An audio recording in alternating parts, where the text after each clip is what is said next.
Hi నమస్తే. నా పేరు సలీం. ఆంధ్రప్రదేశ్లో ఎలక్షన్ రిజల్ట్స్ వచ్చి ఇప్పటికీ మోర్ దాన్ 3 వీక్స్ అవుతున్నా ఇప్పటికీ వైసీపీ పార్టీ ఓటమికి కారణాలను విశ్లేషించుకుంటూ ఒక డైలమాలో ఉంటే, ఎన్డీఏ కూటమి టీడీపీ, జనసేన, బీజేపీ సాధించిన భారీ మెజార్టీ సర్ప్రైజ్ నుంచి ఇప్పుడే బయటకు వచ్చి వాళ్ళ విజయాన్ని బాగా ఎంజాయ్ చేస్తున్నారు. ఈరోజు మన ఛానల్లో వైసీపీ పార్టీ ఓడిపోవడానికి కారణాలను, అదేవిధంగా ఎన్డీఏ ప్లస్ పార్టీ సాధించిన విజయానికి కారణాలను ఒకసారి విశ్లేషించుకుందాం.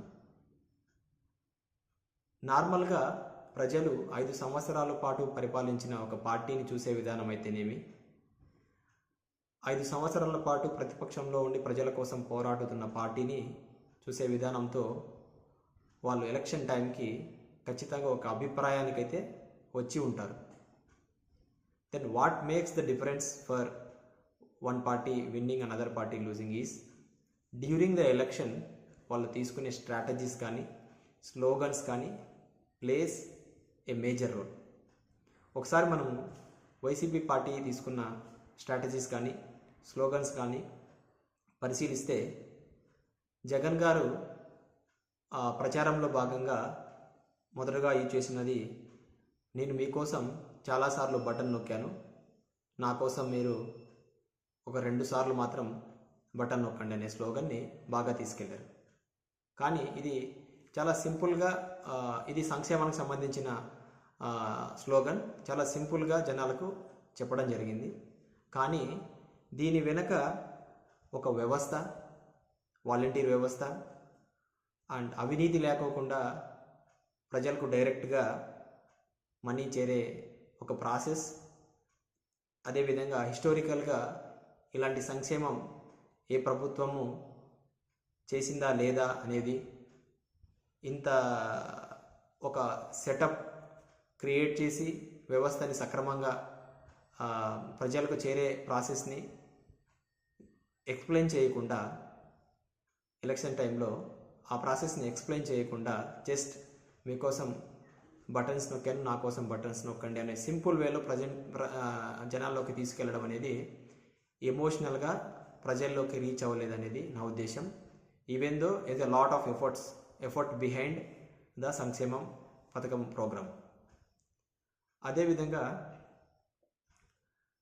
కోవిడ్ టైంలో ఆంధ్రప్రదేశ్ ఎలా ఎఫెక్టివ్గా సర్వీసెస్ని ప్రజలకు అందించింది అనేది మనం అందరం చూసాం. ఈవెన్ దేశం మొత్తంలో కూడా ఈ డిస్కషన్ చాలాసార్లు వచ్చింది. How Andhra Pradesh was able to provide the good services during the Covid period around almost like 1.5 years to 2 years. ఎలా చేసిందంటే, because of readymade availability of volunteer system అయితేనేమి, హెల్త్ సిస్టమ్ అయితేనేమి, హెల్త్ స్టాఫ్ అయితేనేమి, ఈ సిస్టమ్స్ రెడీమేడ్గా అవైలబిలిటీలో ఉండడం వల్ల సర్వీసెస్ని ఎఫెక్టివ్గా చేయగలిగింది. అది దేశంలో ఎక్కడా మనము చూడలేదు. కానీ అట్ ద సేమ్ టైం ఈ కోవిడ్ టైంలో ప్రతిపక్ష పార్టీలు కానీ, కార్యకర్తలు కానీ ప్రజల్లో ఎంతవరకు ఉన్నారు, ఎంతవరకు ఇన్వాల్వ్ అయ్యారు అనేది ఈ ఎలక్షన్స్ టైంలో వైసీపీ పార్టీ ఈ టాపిక్ని పెద్దగా డిస్కస్ చేసినట్టు మనకి ఎక్కడా కనిపించలేదు. సో ఇది కూడా one of the reason for YCP losing. Also పేదలు పెత్తందారులు అనే ఒక స్లోగన్ని కూడా ప్రజల్లోకి తీసుకెళ్లడం జరిగింది. పేదలంటే సంక్షేమం పొందిన వాళ్ళు, పెత్తందారులంటే సంక్షేమం పొందని వాళ్ళు అనేలాగా ఈ స్లోగన్ ప్రజలను డివైడ్ చేసింది. సో పెత్తందారీ వ్యవస్థ అనేది ఒకప్పుడు ఇండియాలో ఉన్నా ఇప్పుడు ఉందా లేదా అంటే అదొక డిఫరెంట్ టాపిక్. ఒకవేళ ఉన్నా ఒక విలేజ్లో ఒక 2-3 ఫ్యామిలీలు ఉంటాయి. కానీ ఈ స్లోగన్ అనేది పేదలను సపరేట్ చేస్తూనే ఎవరైతే సంక్షేమం పొందలేదో వీళ్ళందరినీ కూడా పెత్తందారులుగా ఖచ్చితంగా డివైడ్ చేసింది. ఆ పెత్తందారులు చాలామంది పూర్ ఫ్యామిలీస్, మిడిల్ క్లాస్ ఖచ్చితంగా ఉంటారు. వాళ్ళు సంక్షేమం పొందలేకపోవడానికి కారణాలు చాలా ఉండొచ్చు. లైక్ ఏదో 4-wheeler ఉందనో, ట్యాక్స్ కడుతున్నారనో ల్యాండ్స్ ఉన్నాయనో ఉద్దేశంతో వాళ్ళు సంక్షేమం పొందలేదు. సో వీళ్ళందరూ ఖచ్చితంగా ఎలక్షన్స్ టైంలో ఆబ్వియస్గా ప్రతిపక్ష పార్టీ వైపు వెళ్ళుంటారనేది, న్యూట్రల్గా ఉన్న ఓటర్స్ ప్రతిపక్ష పార్టీ వైపు ఖచ్చితంగా వెళ్ళుంటారు. సాలిడ్ వైఎస్ఆర్సీపీ ఓటర్స్ ఎవరైనా ఉంటే వాళ్ళు వైసీపీకి ఓటు వేయలేక, అటు టీడీపీకి ప్లస్ ఎన్డీఏ టీంకి ఓటు వేయలేక కాంగ్రెస్కి ఓటు వేయడం జరిగింది. మనం చూసాం ఆల్మోస్ట్ 2% ఓట్స్ కాంగ్రెస్కి వెళ్ళడం జరిగింది. అదేవిధంగా ఈ పేదలు ఈ సంక్షేమ పథకాన్ని గడప గడపకు అనే ప్రోగ్రాం ద్వారా ఆల్మోస్ట్ 2-3 టైమ్స్ ప్రతి ఎమ్మెల్యే కార్యకర్త ఇంటింటికి వెళ్ళి వాళ్ళకు ఒక డాక్యుమెంట్ ద్వారా చూపించి మీకు ఇంత అమౌంట్ ఇచ్చామనేది చూపిస్తూ వచ్చారు. ఇది కూడా మిక్స్డ్ రివ్యూస్ వచ్చింటాయనేది నా అభిప్రాయం. ఎందుకంటే కొంతమంది దీన్ని ఇష్టపడతారు, కొంతమంది ఇష్టపడరు. ఎగ్జాంపుల్, నేనే ఒక వ్యక్తికి సహాయం చేసిన విషయాన్ని 10 సార్లు 10 మందిలో చెప్పడం వల్ల అతను ఖచ్చితంగా అన్కంఫర్టబుల్గా ఫీల్ అయ్యే అవకాశం ఉంది. సో ఇది కొద్దిగా మిక్స్డ్ ఫీలింగ్స్ వల్ల కొద్దిగా పాజిటివ్ నెగిటివ్ బోత్ వైఎస్ఆర్సీపీకి ఉంది అనేది నా అభిప్రాయం. అదేవిధంగా మద్యపాన నిషేధంలో భాగంగా 5 సంవత్సరాల క్రితం ప్రైజెస్ భారీగా పెంచుతాం మద్యానికి సంబంధించి అని ఒక టాపిక్తో వైఎస్ఆర్సీపీ అధికారంలోకి వచ్చింది. తర్వాత కల్తీ మద్యాన్ని ప్రజల్లోకి తీసుకొని వచ్చిందని యూత్లో అభిప్రాయం. అది చాలా వరకు మనం చూసాం. నార్మల్గా ఈ మద్యపాన నిషేధం అనే ప్రోగ్రాం హిస్టారికల్గా సీనియర్ ఎన్టీ రామారావు గారు తీసుకురావడం జరిగింది అప్పట్లో.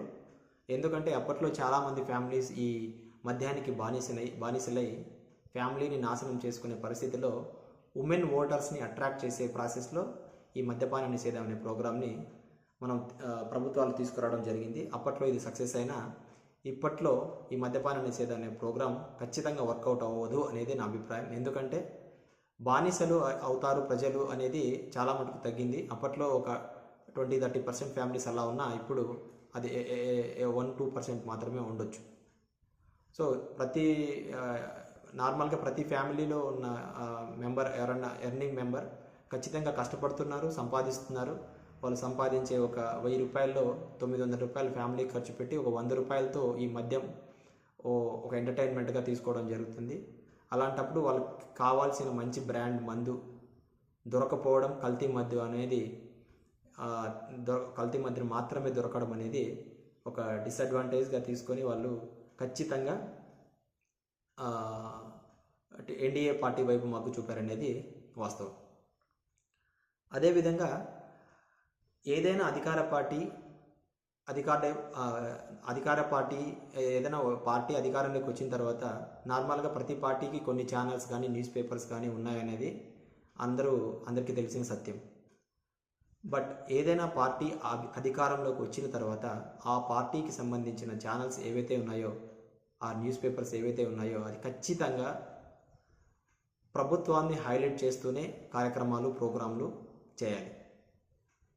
తక్కువలో తక్కువ 5 సంవత్సరాల పరిపాలనలో 4 సంవత్సరాల్లో 70%, అట్లీస్ట్ 70% ప్రభుత్వాన్ని హైలైట్ చేస్తూ, ఆంధ్రప్రదేశ్ని హైలైట్ చేస్తూ ఒక బ్రాండ్గా ఆ న్యూస్ ఛానల్స్ వర్క్ చేయాల్సి ఉంటుంది. ఒక 30% నాయకుడి కోసమో పార్టీ కోసమో పనిచేయాలి.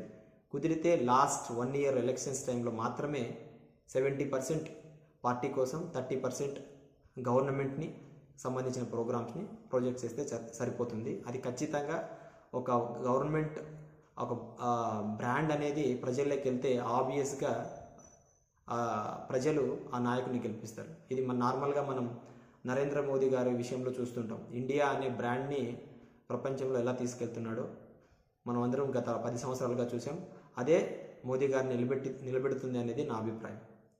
బట్ ఇక్కడ ఏం జరిగిందంటే ఆంధ్రాలో చాలా మటుకు సాక్షి పేపర్ అయితే కానీ, సాక్షి న్యూస్ ఛానల్ మీద అయితేనేమి ఒక నెగటివ్ మెసేజ్ అయితే ప్రజల్లో ఉంది. ఎందుకంటే ఆ ఛానల్లో మ్యాక్సిమం జగన్ గారిని పొగుడుతూ, జగన్ గారి పార్టీని పొగుడుతూనే ప్రోగ్రామ్స్ ఉంటాయనేది జనాల్లో ఖచ్చితంగా ఒక పెద్ద మెసేజ్. సో ఇది కూడా వన్ ఆఫ్ ద రీజన్ ఇది ఖచ్చితంగా ఏ పార్టీ అయినా అధికారంలోకి వచ్చిన తర్వాత ఈ స్ట్రాటజీని చాలా బాగా ఇంప్లిమెంట్ చేసుకోగలగాలి. అదేవిధంగా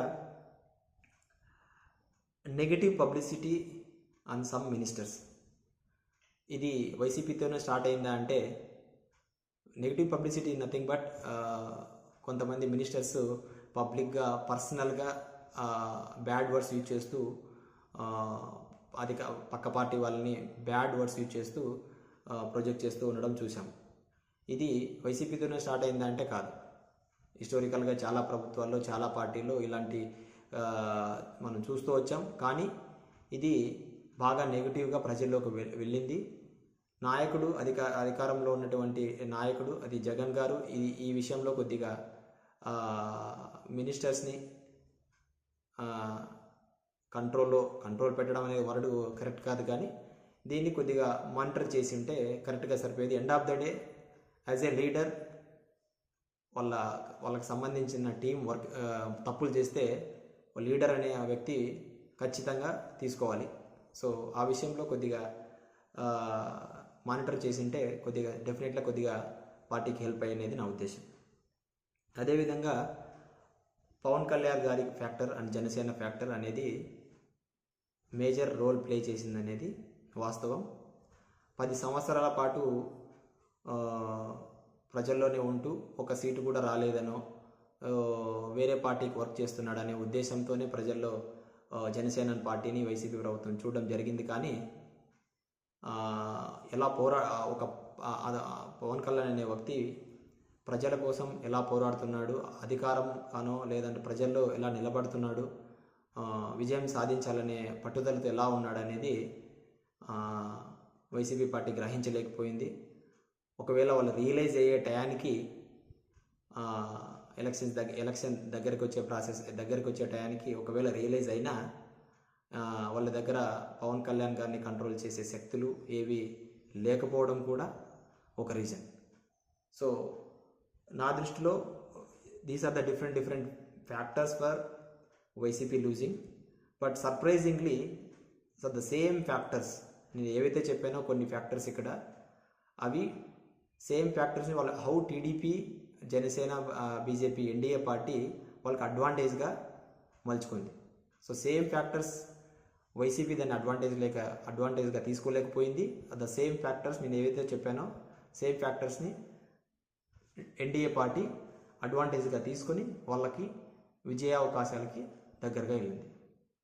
సో ఇది వైసీపీ ఓడిపోవడానికి some of the reasons. Also there are some other factors like small factors. Amaravati అయి ఉండొచ్చు, చంద్రబాబు నాయుడు గారిని అరెస్ట్ చేయడం ఉండొచ్చు, చిన్న ఫ్యాక్టర్లు ఉన్నా నా దృష్టిలో ఎలక్షన్స్ టైంలో తీసుకున్న couple of the strategies, slogans కరెక్ట్గా ఎఫెక్టివ్గా జనాల్లోకి తీసుకెళ్ళలేకపోవడం, ఆ ఎమోషన్ని క్యారీ చేయలేకపోవడం వల్లే ప్రజలు ఎన్డీఏ కూటమికి అధికారాన్ని కట్టబెట్టారనేది నా అభిప్రాయం. సో మీకు వేరే అభిప్రాయాలు ఏమన్నా ఉంటే ఈ కామెంట్లో పెట్టండి. Thank you.